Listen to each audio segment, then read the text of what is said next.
today I welcome you all to the world of chemistry and our chapter for discussion is chemical effects of electric current. Now it is a very realistic and real life linked topic which we see around in the real world. So the first two key terms for the topic are conductors and insulators, which you are already familiar with.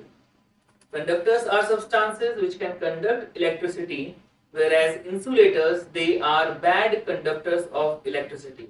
In simpler words, conductors are good conductors which easily allow electric current to pass through them, whereas insulators, they are bad conductors, they don't allow electric current to pass through them, although every insulator becomes a conductor at certain temperature and in certain state. Now next term is a tester.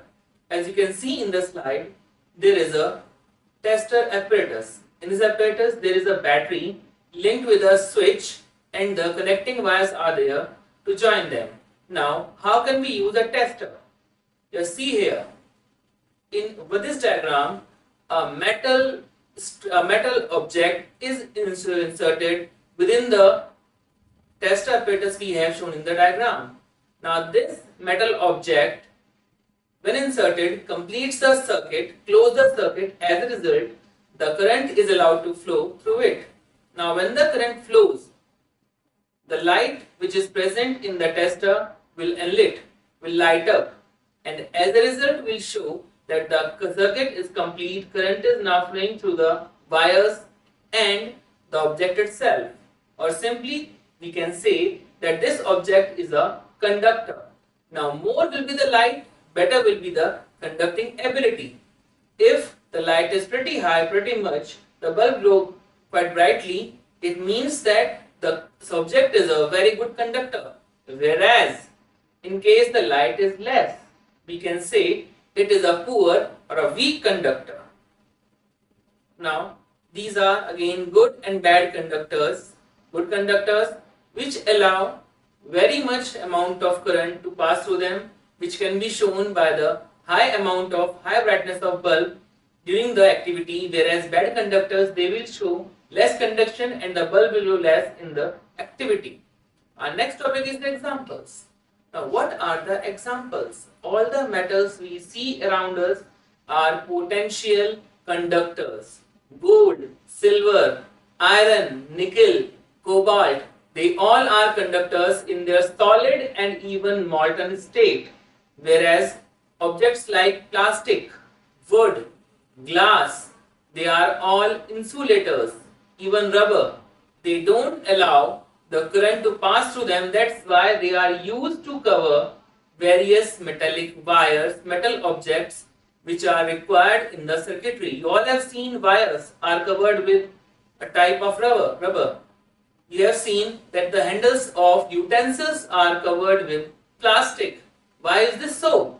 Because they all are conductors of heat and electricity, and this can be dangerous if we grip them with our lone hands. Now, how can we test the conductivity of a electrical solution or a liquid? Now, how can liquid be a conductor? Yes, it can. But it requires the presence of substances, some entities in the solution which can complete the circuit by moving from one electrode to another. As here you can see, there is a battery, there is a magnet which reflects when the circuit is completed, and there are two open ends of wire. When these open ends are dipped in a conducting solution, the ions present within solution move from one electrode to another.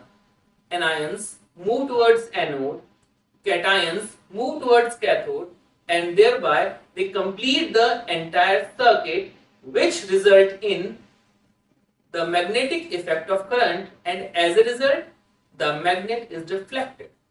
This deflection, it shows that yes, current is passing through the solution. Yes, solution is a conductor. Now these substances, those salts which dissolve in water to make it a conductor, we call them ionic compounds, as they are made up of ions. Now how can we test the electrical conductivity of liquids? This requires certain calibration apparatus, which are not discussed here, which you don't need to know, but yes, by this technique, by these some methods, we can calibrate the conductivity of liquids, because these all terms can be quantified. Some liquids are good conductors like NaCl, whereas some are bad conductors like acetic acid. Even hydrochloric acid, its dilute solution is a very good conductor. So some salts dissolve in water to produce very conducting solutions, whereas there are certain salts which dissolve in water to produce solutions which are not that much conductor. Now remember one thing, there are certain substances like sugar which dissolve in water, but they do not produce conducting solutions because they do not dissociate in the solution to produce ions. Now, this is the complete circuitry. You can see there are two electrodes dipped in a solution. In one solution, the bulb is glowing, which shows the conductivity of solution. In second apparatus, there is no glow in the bulb. This proves that the substance, the solution, do not contain ions, although it can be a solution, maybe of sugar, of glucose, of acetone, or any other such substance which don't dissociate in water to produce ions. You can see here, there is one more apparatus in which molten sodium is there. Sodium is a metal. Here we have molten sodium which is liquid in state. Now this molten sodium, this liquid sodium is conductor, and as a result we can see the glow in bulb. There are certain non-metals also like graphite which are very good conductors even in solid and molten state. Now chemical effects of electric current. Now there are certain chemical reactions which require the electric current to occur.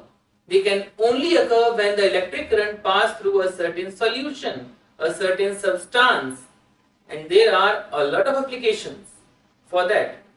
For example, there is first point, electrolysis.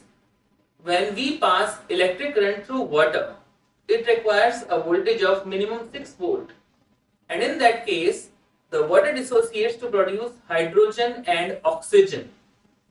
This way we can dissociate water into individual atoms which are present in it, and this is the concept used in modern day hydrogenators.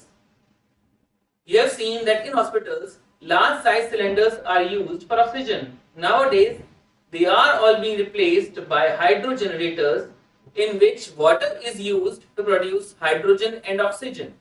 The oxygen is given to patients through a supply, and as a result we don't need to transport it through large size cylinders. There is one more application, like there is electroplating. Now electroplating is a very important, a very common aspect, a very common application. You all have seen platings like chrome plating, plating like we have galvanization, chrome plating, gold plating, silver plating used in artificial jewelry, in utensils. How is this all done? This is all done by electroplating. Now this is the apparatus. You can see there is anode and cathode. Now remember one thing, only one electrode can be plated, and that is cathode. Or if I want to coat a layer of gold over silver, what will I do? I will take gold as anode, I will take silver as cathode, and the anode substance, that is gold, will slowly and gradually deposit on the cathode as form of thin layer which can be polished to produce a gold plated object or jewelry. Similarly, we can plate many other metals like nickel, like zinc, and lots of applications are there. Nowadays, this modern day technique is applied in polishing car bodies, which is used in by very costly cars, which requires a very costly paint.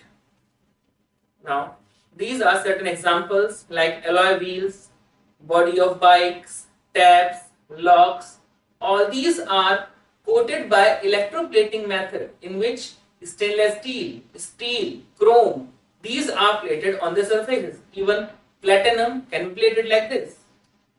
Now, the process. The process is very simple. What happens at anode result with the formation of layer at cathode. At anode, the metal present dissociate to produce electrons and metal ions. Like if we have gold metal at anode, it will dissociate, move into solution to produce electrons and gold ions. Those gold ions move towards cathode, which carries negative charge, and they take the electron from cathode, thereby again change into solid form and deposit on its surface. Similarly, chromium, platinum and other metals can be plated. The apparatus is one you can see in the diagram. But all this requires the presence of battery. When current is passed through, only then this can happen. Otherwise, it will not take place as some energy is required as voltage. Now these are some more examples, some more apparatus by which we can do electroplating. There is plating of silver, there is plating of gold, there is plating of copper even, which we can do by this method. Now various uses, as we have discussed, electroplating is used in making jewelry, which is artificial, is used in covering the machine parts and the parts of various automobile with the layer of chrome. It is used to making cutlery, which is coated with gold and silver, and we all use them at our homes. It is used to coat various objects like toys, like idols, like various we see medals, which are coated with gold, silver and platinum or bronze or some other metal or alloy through this technique, and they all are commercially used for various purposes. And this completes our slide, our topic. Thank you. Have a nice day.